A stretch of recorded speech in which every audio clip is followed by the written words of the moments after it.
Good afternoon, everybody. My name is Jeffrey. Broadcasting live from 33 Bridgeout Street right here in downtown Bellows Falls, Vermont. If you missed the introduction to the show, I have a special guest this afternoon, and her name is Shari from the Women's Freedom Center in Brattleboro, Vermont. And we are stumping for their Women's Film Festival that's coming up March 11th through the 20th in Brattleboro. 38 films directed by and about women, not necessarily for women, and that's something we're going to get into in a little while. But let's tell everybody who you are, where you're from, and how they can get in touch with the website and phone numbers and all. Okay, well, thanks, Jeff. So I'm Shari, and the Women's Freedom Center. Again, if folks missed the intro, it's the Domestic and Sexual Violence Resource Agency for Windham and Southern Windsor County, including Bellows Falls, of course. And we've been in this community for about 42 years, and one of our most successful and beloved fundraisers is this Women's Film Festival that we have every year in March. And we're excited because this year is the 25th annual Women's Film Festival, and it's going to be another fantastic one. It's in Brattleboro at the New England Youth Theater, and folks can check out all the information about the festival, how to get tickets, and watch trailers for almost all of the films on the Film Festival website, and that is at womensfilmfestival.org. And this film festival, it's a fundraiser for the Women's Freedom Center, am I correct? Yes, it is. Okay. And you can come to just one film. You can get a pass for 5 films at a time, which saves some money, and all that information is on our website. Good. What's going on with the gala? Is it Friday night? The gala is Friday night. So we start off on Friday night, March 11th, with a fantastic documentary. But before we start, we have a reception of champagne and hors d'oeuvres. It's going to be a really feel-good night. It always is. It tends to sell out, so folks are interested. It's a great chance to dress up in the middle of winter here.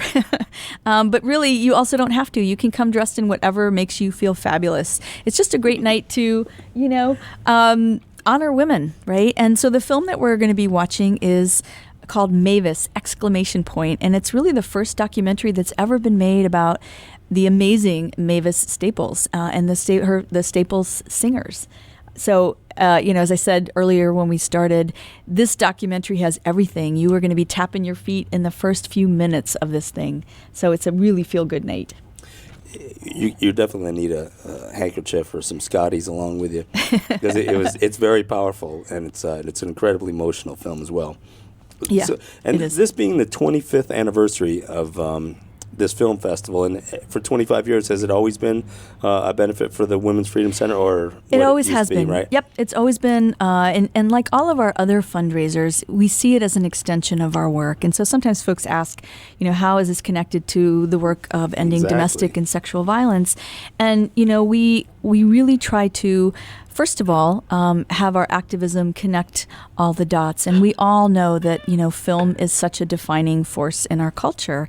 And I think what's surprising, it was certainly surprising to me when I started work there, is to realize that for all the progress that women have made around the world, and, of course, we're half the population of the planet, women still account for only on average about 5% of the films that we see every year.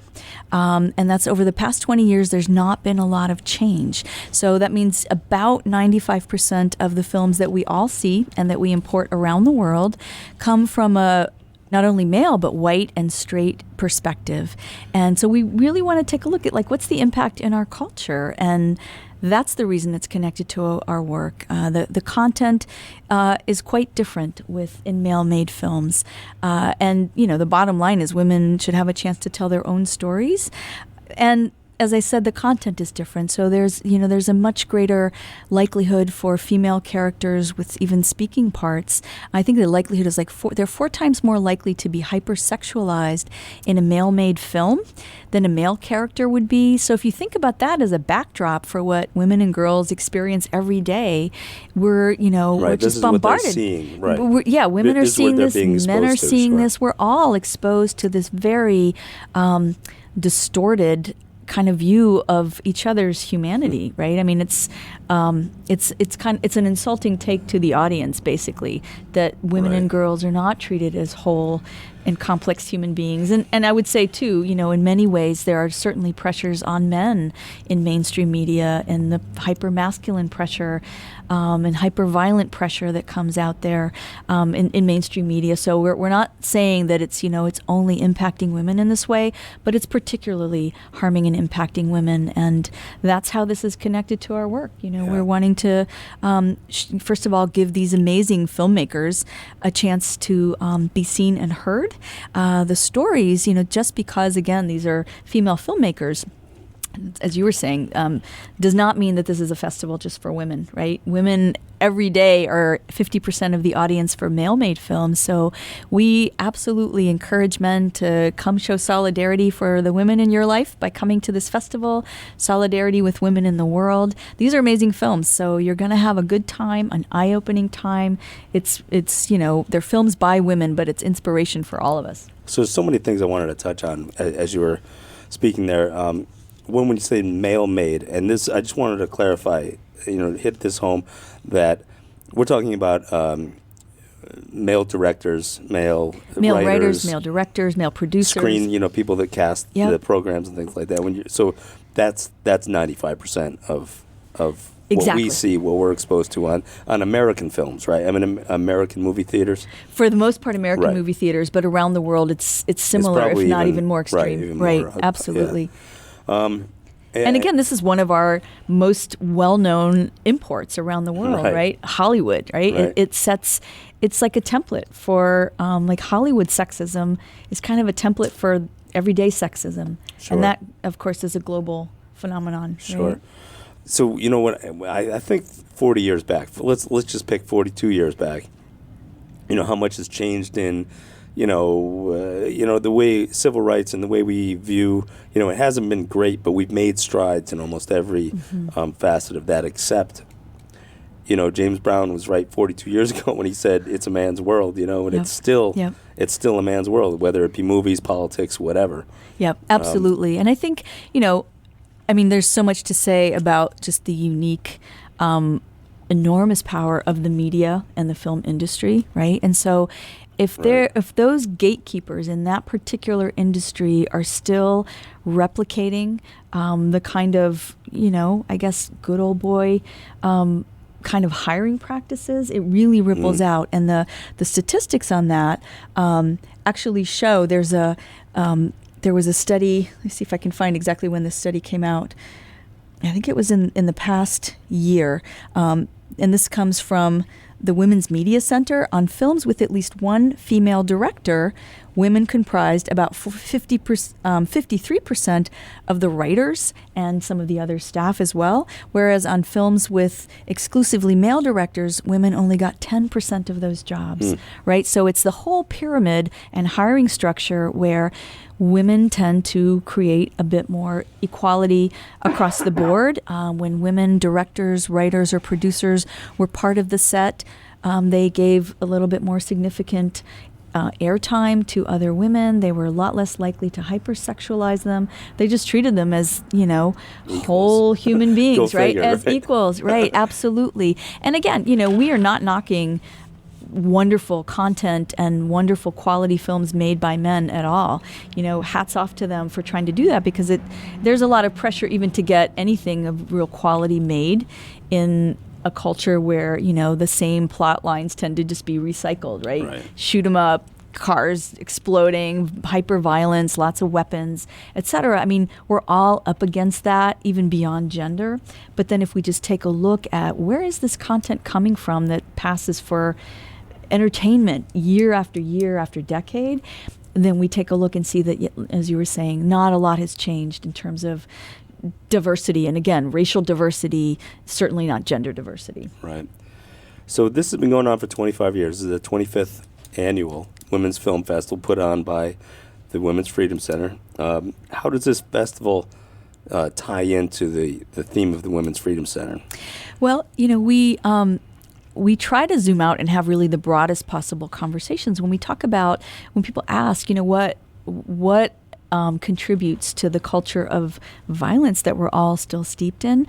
A lot of it is where some of this gender socialization comes from that really tries to promote hyper masculinity, tries to promote violence, is the pressure on young men and boys, and also the permission, the saying that this kind of behavior is okay, and having that glorified film after film. It's a backdrop. It's not the only thing, of course, but it's all connected, really, the kinds of messages we see and the gender stereotyping that happens not just to women, but again, as we said, to men. So we want to take a look at this film festival functions kind of like corrective lenses, because it's a much more dignifying look at all humans. So the films, even though the theme may be about women's lives, the topics can be anything: history, documentaries, comedy, drama, you name it. I mean, it's all the themes that make films and festivals interesting. It just so happens that the directors are women, for a change. Yeah. Capital letters, for a change. Yeah. I remember last year you had an event that was it was a traveling movie film and discussion showing. series. Yes, Yeah. yes. And those both of those films targeted the issues of abuse and patriarchy and things like that we've been talking about. Are there any films of that nature in the film festival this year? I would say on some level, all the films, right. on some level, all the films touch on that, right? Because the intent here is to just kind of humanize the content of the films and create more three-dimensional, rounded out kinds of human characters, no matter what. There isn't anything quite as focused as that discussion series. And for folks who maybe didn't get a chance to catch that, we looked at two films. One, The Mask You Live In, and the other, Misrepresentation, that people maybe heard of. And it was taking a look at what we're all up against in the media culture, what men and boys are up against in terms of being taught masculinity, which again, it's gender is a social construction. Right. And just the harm that does to men and boys as they're growing up, and always has. And then we took a look at, what mainstream media tries to do and teach to women and girls. It's toxic in a whole other way. So we were trying to kind of help liberate everybody from all that stuff. It really isn't just about women's freedom. It's about liberation for everybody from these kinds of messages. So I'm going to assume that you've been there for 25 years, have you? Oh my gosh, no. Okay. I have not.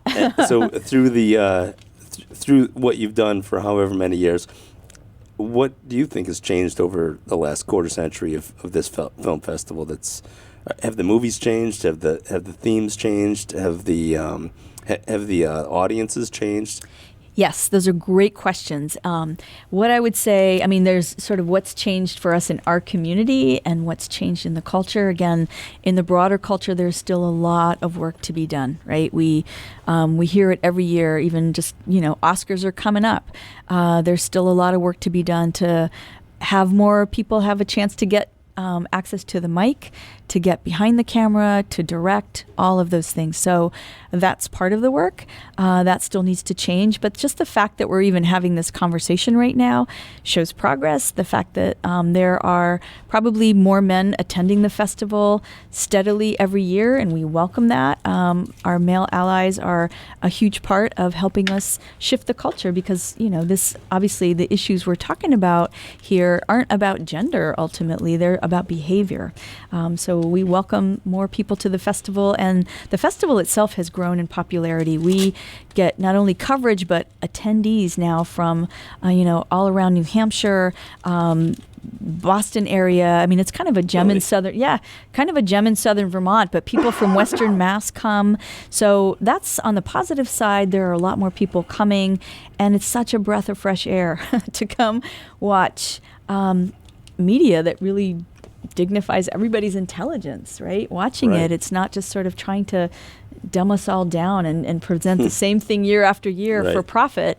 It actually has a really compassionate point to make. And this film festival, does it go anywhere else besides here in Brattleboro? I mean, is it a traveling film festival? Oh, wow. If we get to that point, that would be awesome. We'll give you credit for that idea, really, actually, Jeff. That's a great idea. No, it's here. It's here in Brattleboro. We have talked about and are, open to considering bringing some of the films to some of the, we've grown in the last, almost 2 years to now also work and have an office in Springfield, basically. But we work with survivors in southern Windsor County. And let me just say, we work with male survivors as well. We work with any survivor of domestic and sexual violence. But as we've grown in those services, we would consider certainly bringing some of these films, maybe showing them in Brattleboro and then maybe showing them at another theater, because I know you have an awesome theater here in Bellows Falls. Awesome. Yeah, and we have had some events there.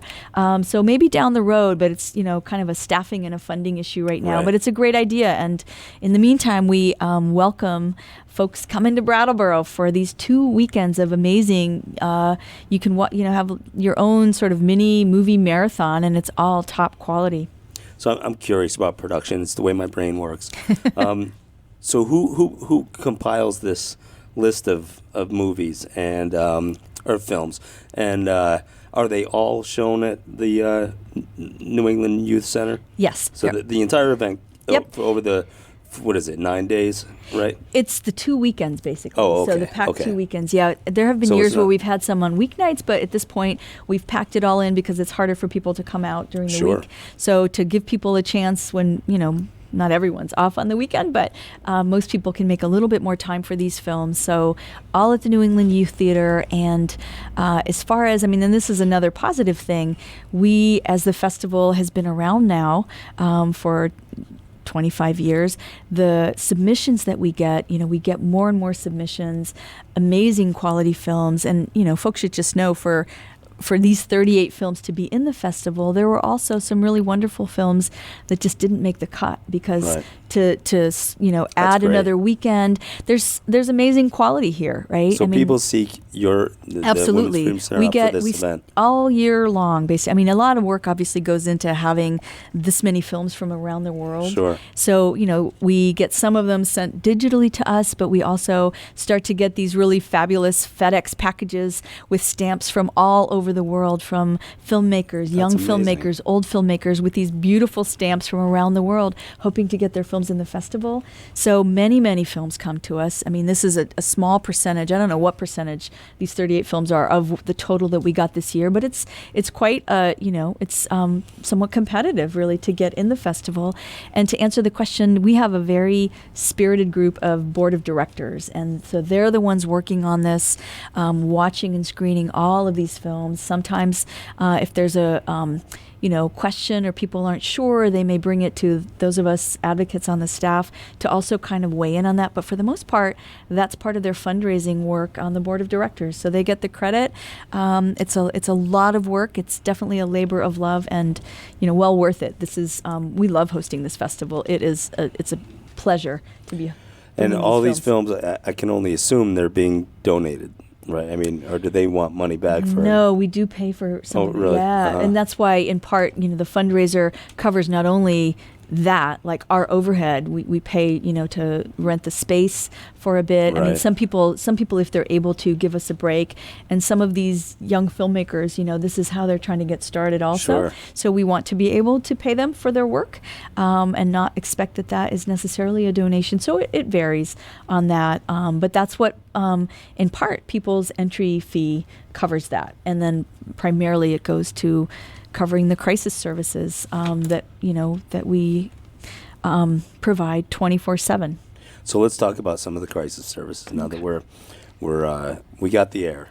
I want to let everybody know there's 2 24-hour hotlines, one in Windham County and one in southern Windsor. Okay. Bellows Falls folks can call either hotline, basically, but all the way up to Springfield and some of the towns around is what we cover. And in any question, we would make sure And how somebody far got west to the right. from Brattleboro? Marlboro?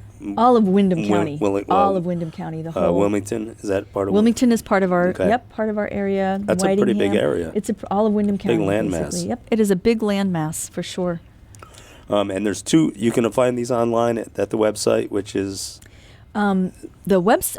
There's a film festival website, and then there's womensfreedomcenter.net is our regular website. So absolutely, you can find our hotlines. And for the Bellows Falls area, I will just give what would be the easiest hotline for you would be to call 254-6954. And there is a 800 number, but all this you can find on the womensfreedomcenter.net. I did a little more homework this time before we did last year. I remember last year was kind of it was a shot, it was a fly by the seat of my pants kind of thing. But I actually spent some time last night going through the website, and I was struck by how much diverse programs you have. And one thing that struck me was the youth outreach program, which blew me away. First of all, it blew me away that there's enough of a problem that you would have to address this. Absolutely. And I guess I'm naive, and just the support that you offer was really mind-boggling to me. Yeah. The like I said, the broad support. I'm at a loss here. Thank you. Yeah. So we are grateful and fortunate to live in a very generous community. Our funding sources come from all over the place. So not just these kinds of fundraisers and local funding, but state and federal funding. But we've grown in the past number of years. We haven't always been able to provide that sort of breadth of services. But yes, we have 2 youth outreach advocates, and, folks maybe caught our column in the Reformer this month.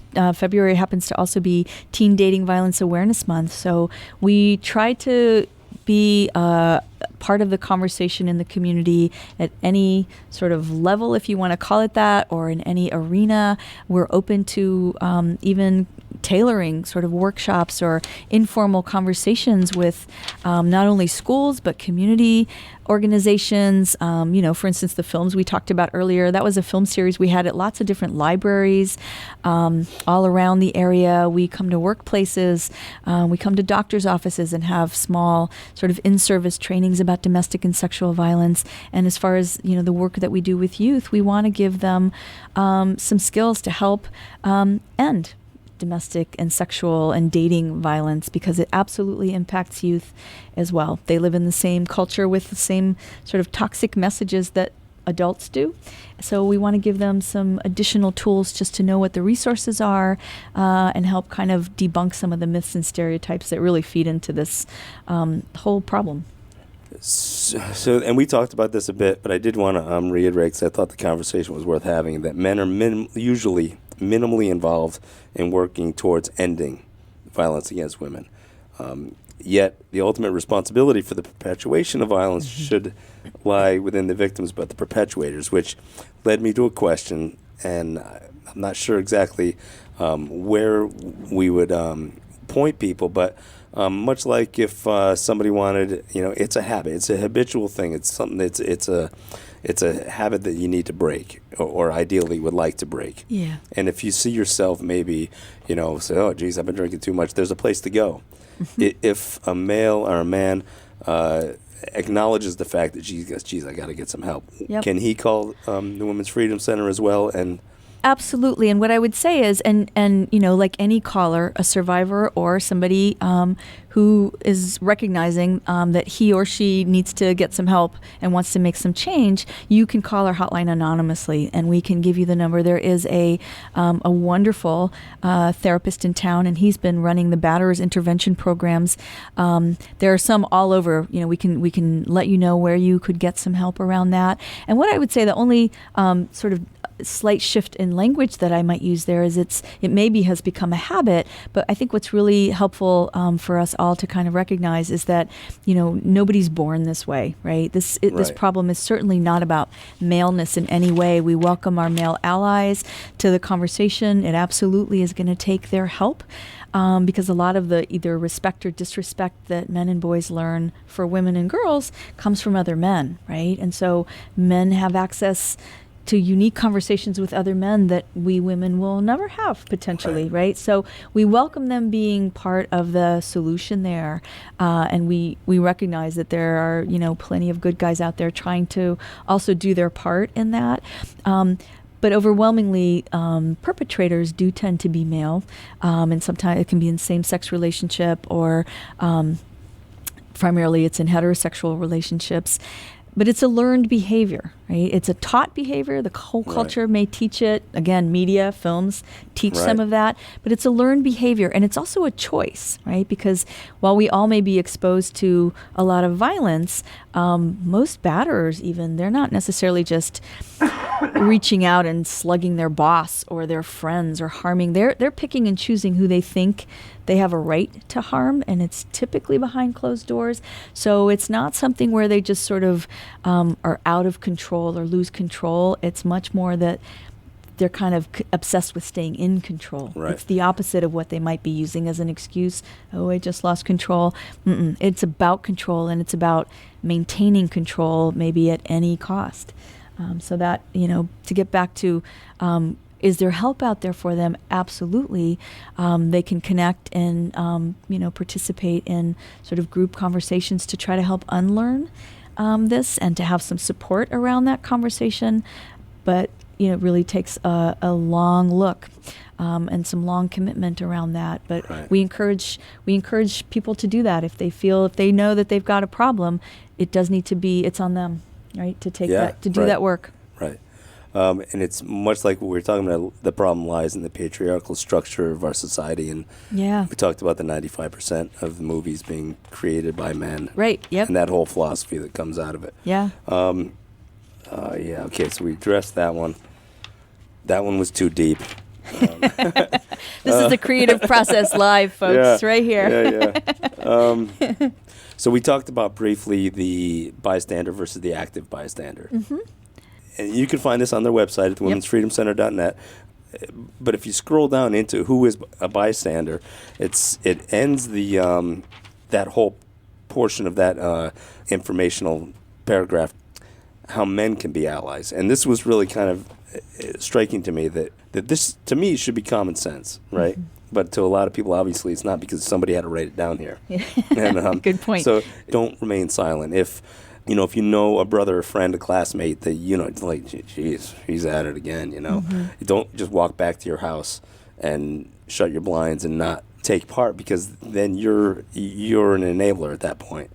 Don't be silent. And if you don't feel compelled to address that situation by yourself, you can always, talk to a parent, a teacher, a counselor, whatever it be, because I'm sure the spectrum is broad from children to older folks. Absolutely. And what I would say too is, people, and again, sometimes anonymously, will call even to sort of talk with an advocate about a specific situation, and we can brainstorm with them about what some options might be. And, it's never been easy to stand up to a bully or a batterer. We get that is not easy, and that there also, can be some safety concerns to pay attention to in how it's done.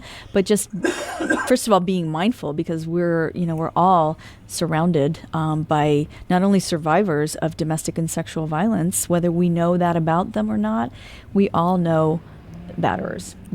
They may be a coworker, they may be, we all know some of these perpetrators. And so it just helps to pay attention to not just, the messages we take in, talking about, say, the film festival or other films, but it's also the messages we ourselves are sending in just our conversations that we have. And they can be totally informal, and, we don't need to pretend like we have it all figured out, because obviously we don't. This is something that is a collective kind of cause for all of us. Like, what do we do to have conversations that help reframe our thinking around this violence, that make it not okay, that support survivors and don't judge them, don't blame them, which often can be a knee-jerk reaction, but that actually really help hold perpetrators accountable. And yes, they're still human, they still deserve some support and respect around that, but they need to be held accountable. And that's where supporters, if you know the perpetrator and want to know, like, what are some ways that I could talk to him or whoever, that people can give us a call around that too, and we can give them some suggestions or let them know where they could maybe get some more in-depth support. If we're not a resource for something, we can certainly, try to be helpful over the phone and at least point people in the right direction. And we welcome that. We get those kinds of calls all week, right? People wanting to know, like what could I do? Behind closed doors, only guys can talk to guys like guys. Absolutely. And Absolutely, right? That's where culture changes, right? Right. Those are, talk about the front lines. I mean, that behind the scenes is the front lines. I do need to tell everybody that you are tuned to WOOL Black Sheep Radio in Bellows Falls, Vermont, located at 91.5 on the FM dial and anywhere else on the planet and the World Wide Web at WOOL.FM. And this kind of gets back to and not only educating, and I'm sure that this festival does a lot of education. I'm sure there's pamphlets and literature everywhere. Yes. But educating yourself, and like you were saying, kind of recalibrating how we view women and children and young women and kids. One of the things that this chapter that I was finding on your website about how men can be allies is don't fund sexism, don't fund the people who advertise in Playboy magazine, and don't fund. I don't know. You could probably help me out on a few more than I'm. But renting videos and buying magazines that are less than supportive of women. Yeah, I mean, that's one place that we have a lot of power, is our power as consumers. Right. Maybe one of the most effective ways that we can not only opt out, but we also can help push back. Right? There's, especially now, 21st century. Media surrounds us all at the, click of a button. We can all speak back to corporations, right? There are, for instance, there are like hashtag campaigns, say during the Super Bowl, around sexism sells, but we're not buying it, and outing some of these companies. And, if their conscience hasn't up till now had them shift the kinds of marketing strategies, the bottom line is more likely to, right? Capitalism right there. So as consumers, we've got some power. And if we don't want to be surrounded by degrading media, and again, there's also, this isn't necessarily just about gender, right? I mean, there's gender stereotypical toxic stuff aimed at creating more hyper violence in men and boys too, right? Sure. We can push back on that and say, you know what, this is we don't want this in advertising plastered all over billboards. I mean, thank goodness we don't have that in Vermont. But there are lots of different ways to push back now and to actually be heard. And it was much more in the past, a more one-way conversation aimed at us by corporations and media. And it was kind of an inaccessible public conversation, just this one-way thing.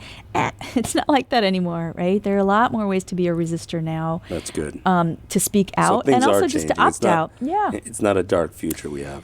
Let's hope not. Let's hope not. Let's play a song here, and then we'll get back into the conversation, kind of tie all this together. This song I picked up. This is a Mavis Staples tune off her most recent CD, a couple years back, 2013. It's called "I Like the Things About Me." This is off her album called "One True Vine," and the lyrics are pretty poignant. And she was, she was a young woman in the late 60s, right? And I think she encountered a lot of stereotypical stuff against black women at the time. Absolutely. The color of her skin, and and so these lyrics are pretty soulful. My name is Jeff. This is Black Sheep Radio, member supported in Bellows Falls, Vermont. I looked in the mirror. What did I see? We're gonna wrap this up. And just a couple things. I want to reiterate that this film festival is not just for women. Although it is a women's film festival with films directed by women and about women, it's not necessarily for women. Right? It's for families, right? This is, like you were saying, this is a big event. It's for everyone, absolutely, yeah. We welcome everyone to the audience. I would say probably older teens, not everything. I mean, people have questions about particular films. They can certainly give us a call and we can weigh in on that if they would like, about bringing younger teens perhaps. But absolutely, men are welcome to this film festival. And the other thing I would say, we're sometimes asked about this because some of the topics that we deal with on the crisis hotline, obviously, are some of the harder topics. But that is not the spirit of our activism at all. And this film festival is a really wonderful, inspiring couple of weeks. And even, the films, we try to mix it up. Sometimes there's a film that's maybe more serious, a little tougher to watch, and we try to pair it with something else because we do want people to go away feeling inspired and realizing the common cause here for all of us as humans. So it's women behind the camera, but it is definitely a film festival for everyone. So all folks are welcome. And again, the website, if you want to watch the trailers and see what you might want to particularly watch, it's womensfilmfestival.org. And if you just have a question and want to call our office with a question, that number is 257-7364, and that's just the office line. So thank you so much for having me on the air. My pleasure too. All right, we're going to hit you up with one more Mavis Staples tune on the way out, and this one is aptly titled, I'll Take You There. So if anybody wants to come down to this thing, you can find the whole schedule online, and the gala event sounds like a wonderful Friday night, way to spend your Friday night. And what time does that start on Friday? It starts at 7 o'clock. Oh, I'm going to have to make some changes to my schedule on that Friday. All right, this is just a couple weeks, so get your tickets now. They do run out fast, especially for the gala event. Shari, thanks so much for stopping by this afternoon. Thank you so much. Anytime you want to come back, we'd love to have you. All right, here's Mavis Staples, and I'll Take You There. And don't miss the 38 films directed by and about women at the Women's Film Festival as part of the Women's Freedom Center in Brattleboro, Vermont.